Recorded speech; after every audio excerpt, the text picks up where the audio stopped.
Hello students, আগের ক্লাসে আমি তোমাদের দৈর্ঘ্য রাশি সম্পর্কে কিছুটা বলেছিলাম এবং এসআই পদ্ধতিতে মৌলিক এককগুলির নাম ও চিহ্ন লিখে দিয়েছিলাম।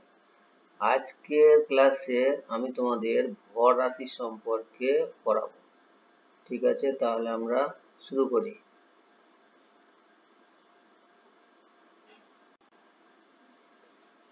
তাহলে কি না, ভর রাশি হচ্ছে ভর। ভর সম্পর্কে আমরা আজকে বলবো।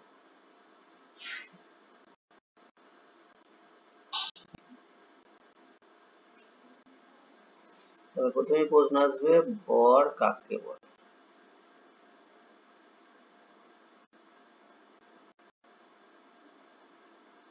ভর কাকে বলে না, কোনো বস্তুর মধ্যে যত পরিমাণ জড় পদার্থ থাকে তাকেই বলা হয় বস্তুর ভর।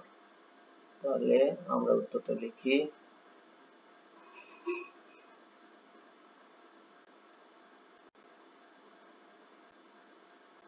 কোন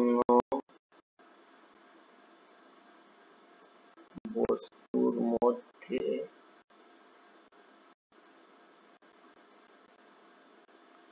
যে পরিমাণ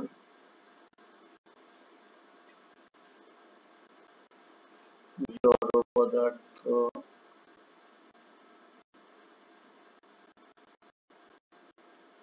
থাকে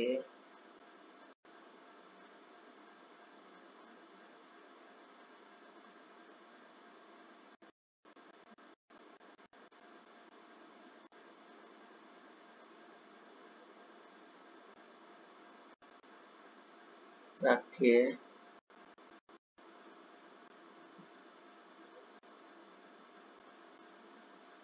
তাকে বলে ওই বস্তুর ভর।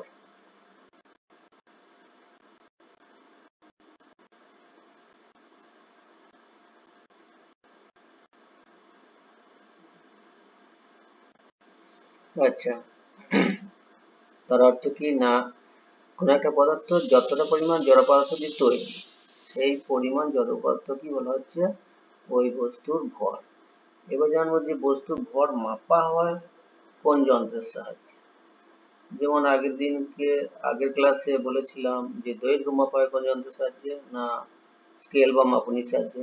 সেরকম ভর একটা ভৌত রাশি, সেই ভৌত রাশি ভরকে মাপা হবে কোন যন্ত্রের সাহায্যে।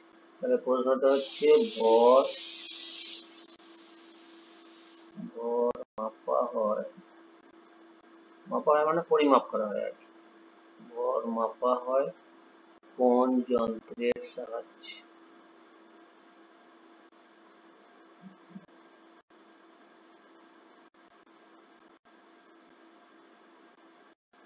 ভর মাপা হয় কোন যন্ত্রের সাহায্যে? তাহলে ভর তোমরা জানো কোন যন্ত্রের সাহায্যে মাপা হয় না, চলতি কথা আমরা জানি দাঁড়িপাল্লা। ওটা কি ভালো ভাষায় বলা হয় সাধারণ তুলা যন্ত্র। তাহলে ভর মাপা হয় সাধারণ তুলা যন্ত্রের সাহায্যে।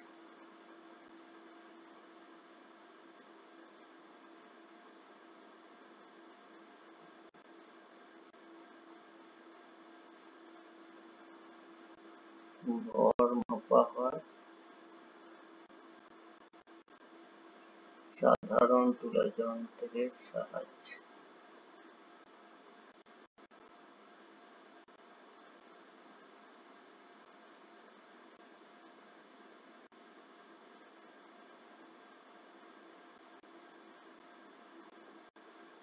ভর মাপা হয় সাধারণ তুলা যন্ত্রের সাহায্যে। এবার আমাদেরকে জানতে হবে যে এই যে তুলা যন্ত্র, এই সাধারণ তুলা যন্ত্র সম্পর্কে আমাদেরকে পরিচিত হতে হবে। হ্যাঁ, সেই সাধারণ তুলা যন্ত্রের কোন কোন অংশ আছে, সেই অংশগুলোর নাম আমাদেরকে জানতে হবে। হ্যাঁ, তারপর সাধারণ তুলা যন্ত্রের কোন অংশটাকে কি বলা হয় সেটা জানতে হবে। তো আমরা এখন লিখছি যে সাধারণ তুলা যন্ত্রের অংশগুলোর নাম কি কি। তবে প্রশ্নটা হলো কি না, সাধারণ তুলা যন্ত্রের বিভিন্ন অংশের নামগুলির নাম লেখো। সাধারণ তুলা যন্ত্রের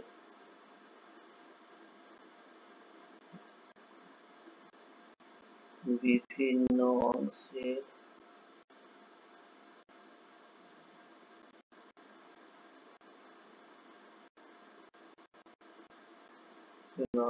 নাম লেখো।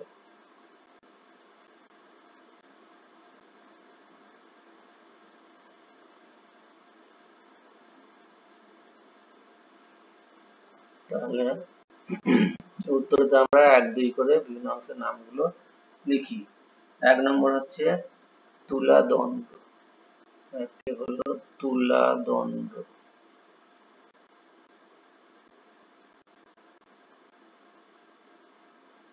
2 হলো তুলা পাত্র,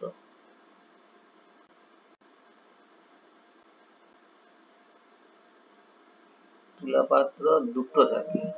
হ্যাঁ, তুলা যন্ত্রে, সাধারণ তুলা যন্ত্রে সবই একটা করে থাকে, কিন্তু তুলা পাত্র দুটো থাকে, দুদিকে দুটো থাকে, সেজন্য এটাকে লিখে দিলাম দুটি, তুলা পাত্র দুটি থাকে। 3 নম্বর হচ্ছে সূচক, 3 নম্বর হলো গিয়ে সূচক,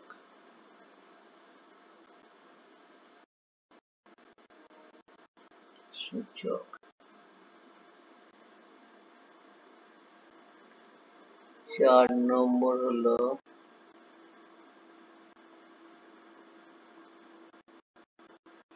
আলম্ব, 4 নম্বর হচ্ছে আলম্ব।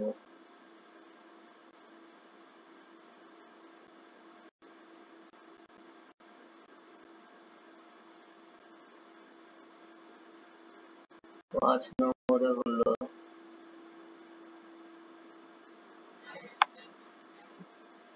স্কেল,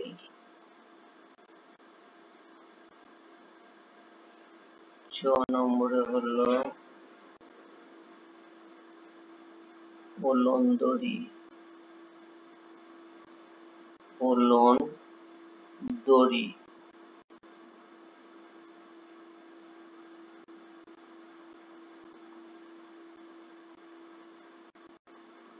7 নম্বরে হলো লেভেলিং স্ক্রু,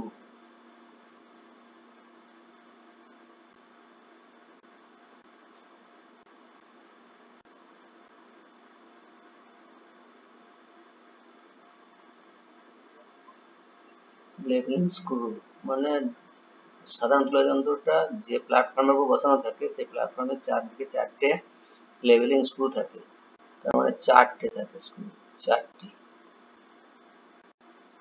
আর 8 নম্বরে হলো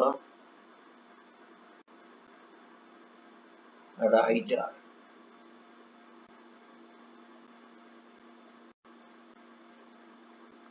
রাইডার মানে খুব ক্ষুদ্র ভর মাপার জন্য রাইডারকে ব্যবহার করা হয়।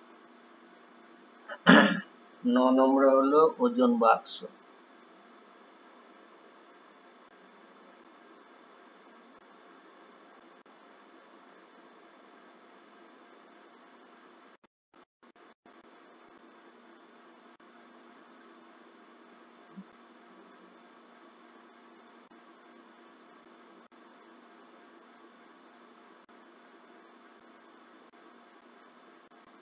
ওজন বাক্স। আর 10 নম্বরে হলো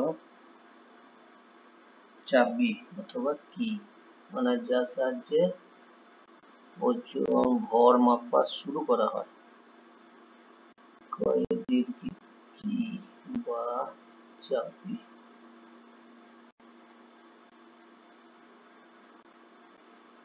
আচ্ছা,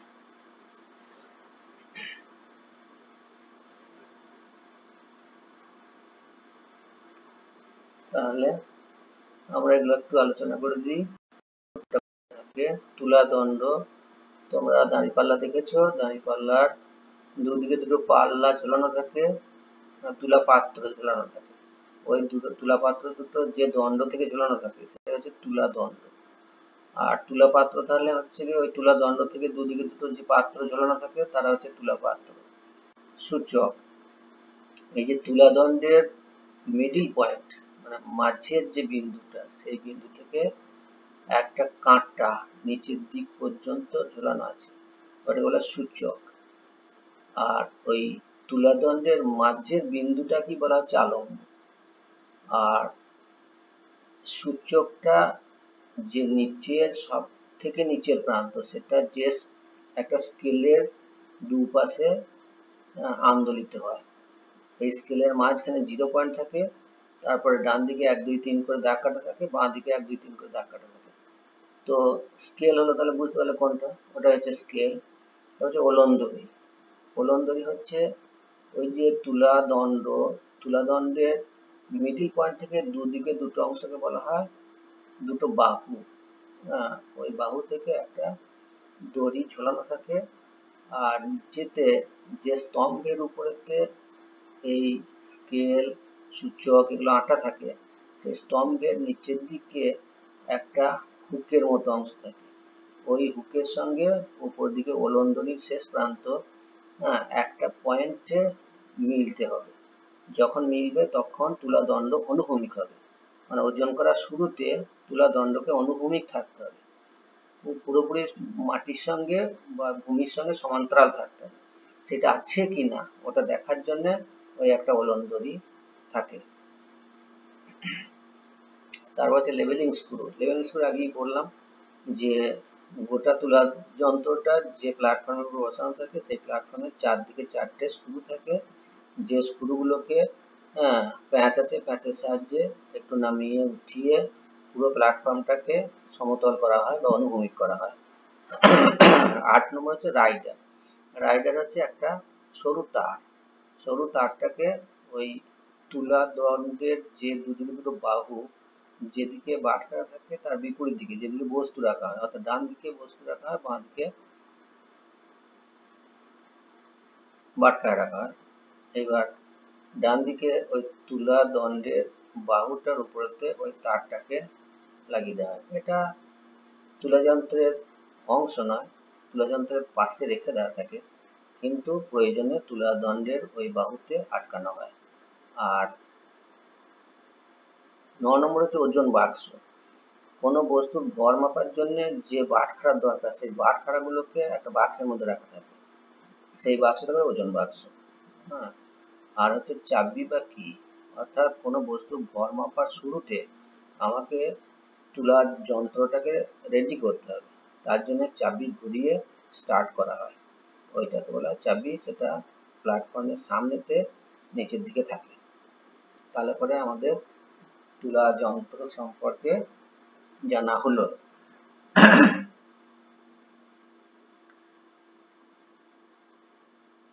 এইবার আমি তোমাদের বলবো যে এই যে তুলা যন্ত্র, এই তুলা যন্ত্রটা যদি আদর্শ তুলা যন্ত্র হয়, তাহলে তার কি কি গুণ থাকা দরকার, একটা ভালো তুলা যন্ত্রের কি কি গুণ থাকা দরকার।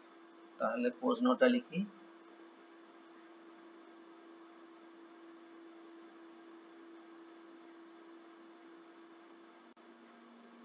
একটি ভালো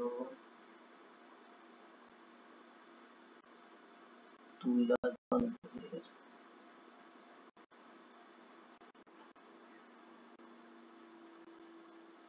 আবশ্যকীয়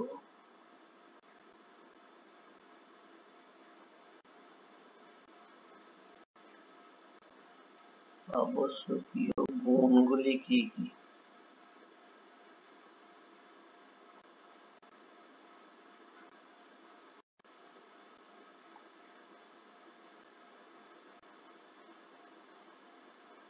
তাহলে এবার আমাদেরকে গুণগুলো সব একটা একটা করে লিখতে হবে।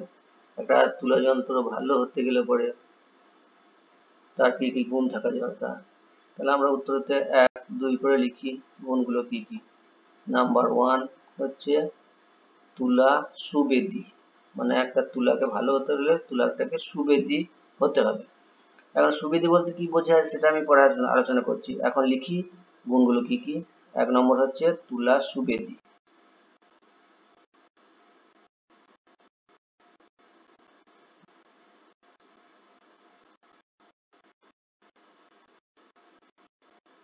তুলা সুবেদী। হচ্ছে তুলা সুস্থিত।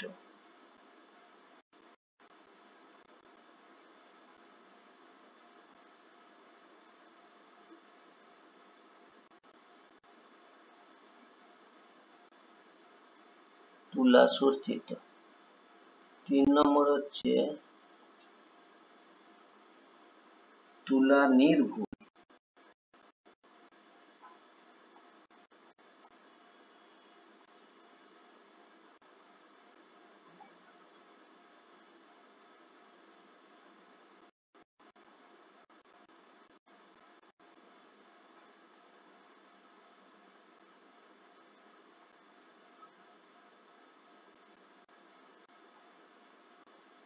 তুলা নির্ভুল।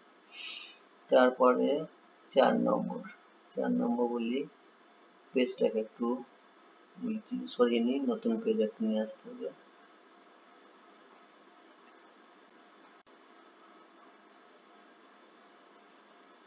4 নম্বর হলো তুলা প্রতিষ্ঠ।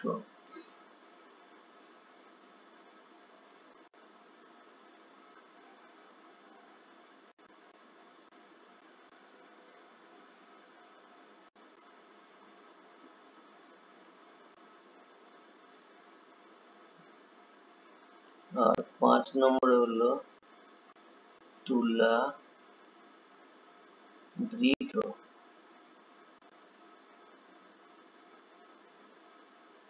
তুলা দৃঢ়।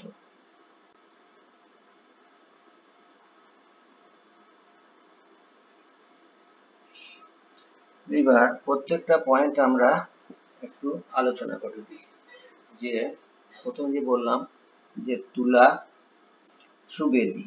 তুলা সুবেদী বলতে কি বোঝানো হচ্ছে না, যখন আমরা ওজন শুরু করব তখন প্রথমে দেখে নেব যে তুলা পাত্র দুটো যে আছে তাদের মধ্যে রাখা সমান ভরের বস্তু না রেখে সামান্য একটু ভরের পার্থক্যযুক্ত বস্তু রাখা হবে।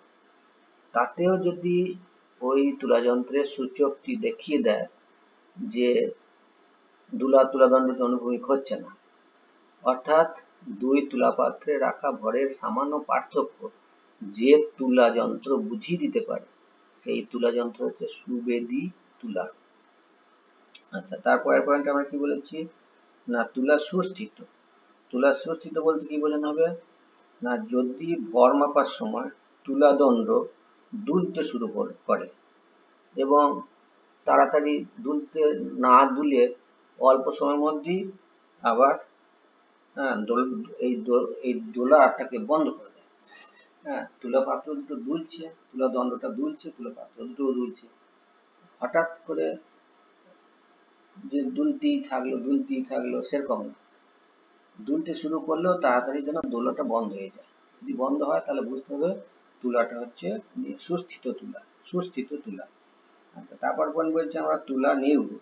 তুলা নির্ভুল বলতে কি বোঝায় না, তুলা পাত্রেতে যদি দুটো তুলা পাত্রকে যদি আমরা খালি রাখি, দিয়ে যদি চাবিটা টিপে মানে অন করি, তখন যদি দেখি যে তুলা দণ্ডটা পুরো অনুভূমিক রয়েছে এবং সূচকটা 0 দাগে স্পর্শ করে রয়েছে, তাহলে বুঝবো যে ওই তুলাটা হচ্ছে নির্ভুল তুলা। আচ্ছা, তারপর হচ্ছে তুলা প্রতিষ্ঠ। তুলা প্রতিষ্ঠ বলতে কি বোঝায় না, তুলা পাত্র দুটো খালি আছে, চাবিটা অন করলাম, তুলা পাত্র খালি আছে, সূচক স্কেলে 0 দাগে স্পর্শ করছে, তাহলে বলবো ওই তুলাটা হচ্ছে তুলা প্রতিষ্ঠ। আর তুলা দৃঢ় বলতে কাকে বোঝানো হচ্ছে, এই যে তুলা দৃঢ় বলতে কি বোঝানো হচ্ছে না, তুলা যন্ত্রের বিভিন্ন অংশগুলো মজবুত হতে হবে, তুলা যন্ত্রের বিভিন্ন অংশগুলোকে মজবুত হতে হবে। তাহলে এই 5টা গুণ যে সাধারণ তুলা যন্ত্রে থাকবে সেই তুলা যন্ত্র হচ্ছে ভালো তুলা যন্ত্র। এইরকম ভালো তুলা যন্ত্র না হলে পরিমাপের ত্রুটি আসবে। যাই হোক, এবার এই যে প্রথম পয়েন্টটা লিখেছিলাম তুলা সুবেদী, কোনো একটা তুলা সুবেদী হতে গেলে তুলা কিছু শর্ত আছে, তাহলে তুলা সুবেদী হওয়ার শর্ত কি কি সেগুলো লেখো। তাহলে প্রশ্নটা হচ্ছে আমাদের যে তুলা সুবেদী হওয়ার বা তুলার সুবেদিতার শর্ত কি কি।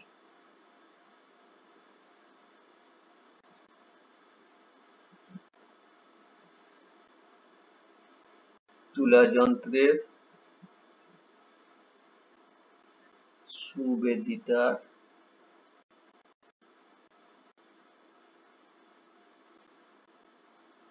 শর্ত লেখো।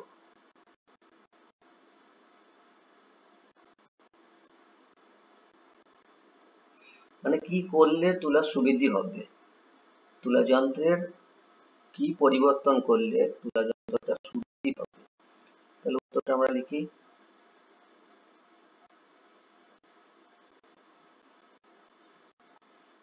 1 নম্বর শর্ত হচ্ছে যে তুলা দণ্ডটাকে লম্বা হতে হবে এবং হালকা হতে হবে। আর 2 নম্বর শর্ত হলো তুলা দণ্ডের বাহু দুটির দৈর্ঘ্য সমান হবে আর তুলা পাত্র দুটির ভর সমান হবে।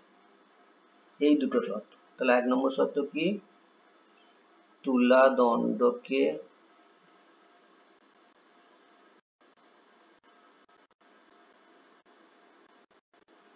লম্বা ও হালকা হতে হবে।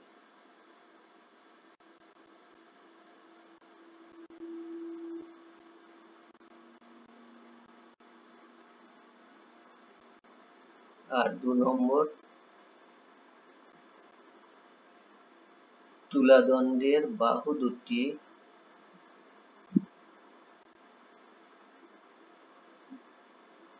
তুলা দণ্ডের দুই বাহুর দৈর্ঘ্য সমান হবে। দুই বাহুর দৈর্ঘ্য সমান হবে।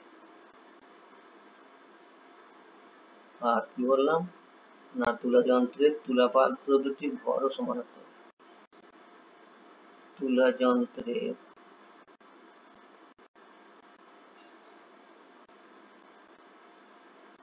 তুলা পাত্র দুটির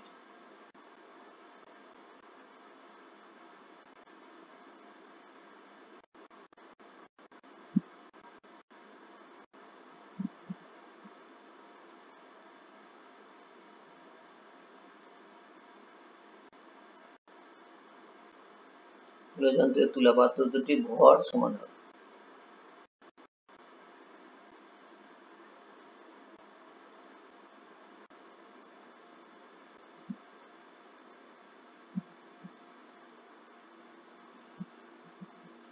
তাহলে তুলা সুবেদী হতে গেলে এই দুটো হলো শর্ত, 1 নম্বর আর 2 নম্বর। 1 নম্বর শর্ত হচ্ছে তুলা দণ্ডকে লম্বা ও হালকা করতে হবে।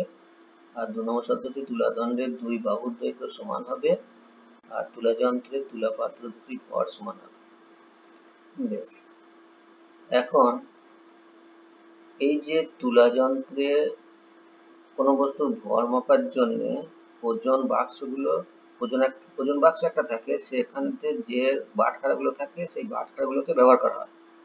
এখন সেই বাটখারাগুলো আবার একটা নির্দিষ্ট অনুপাতে নেওয়া হয়, কেননা বিভিন্ন ভরের জন্য যদি বিভিন্ন বাটখারা নেওয়া হতো তাহলে বাটখারার সংখ্যা অনেক বেড়ে যেত এবং বড় একটা বাক্সর মধ্যে অনেক সংখ্যক বাটখারা রাখতে হতো, সেটা অসুবিধা। সেই জন্য যাতে অল্প সংখ্যক বাটখারার সাহায্যে সব ধরনের ভর মাপা যায়, তার জন্য ওই ভরের অনুপাত একটা নির্দিষ্ট রাখা হয়, সেই অনুপাতে বাটখারাগুলো নেওয়া হয়। তাহলে প্রশ্নটা কি, যে তুলা যন্ত্রের ওজন বাক্সে বাটখারাগুলোর ভরের অনুপাত কি থাকে বা কি অনুপাতে বাটখারাগুলো নেওয়া হয়। তুলা যন্ত্রের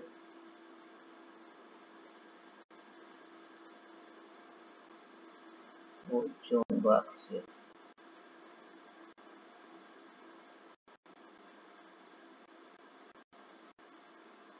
ওজন বাক্সে কি অনুপাতে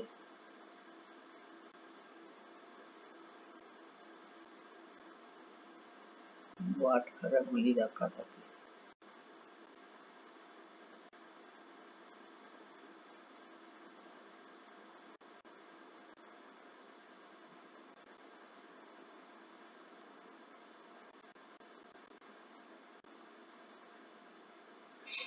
তাহলে কি অনুপাতে রাখা থাকে, মানে কি অনুপাতে নিলে আমার সুবিধা হবে, সকল ধরনের ভর মাপা যাবে। তাহলে উত্তরটা হচ্ছে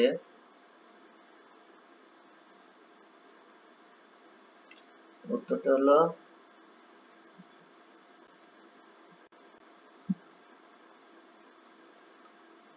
5:2:2:1।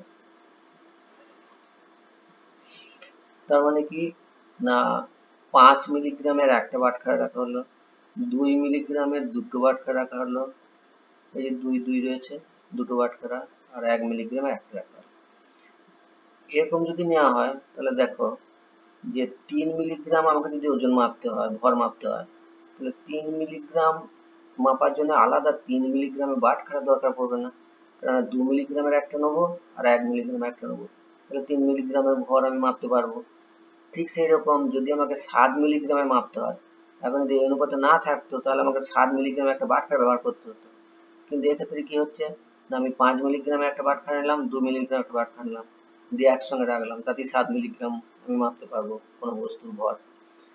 সেরকম 4 মিলিগ্রাম যদি মাপতে হয় তাহলে দুটো 2 মিলিগ্রামে নিলাম, তাহলে এই অনুপাতে রাখলে পরে 1 মিলিগ্রাম মাপতে পারছি, 2 মিলিগ্রামে মাপতে পারছি, 4 মিলিগ্রাম মাপতে পারছি, 3 মিলিগ্রাম মাপতে পারছি, 5 মিলিগ্রাম মাপতে পারছি, 7 মিলিগ্রাম মাপতে পারছি, 6 মিলিগ্রাম মাপতে পারবো। এই তো 5 মিলিগ্রামে একটা নেবো, 1 মিলিগ্রামে একটা নেবো, তাহলে হয়ে গেল 6 মিলিগ্রামে।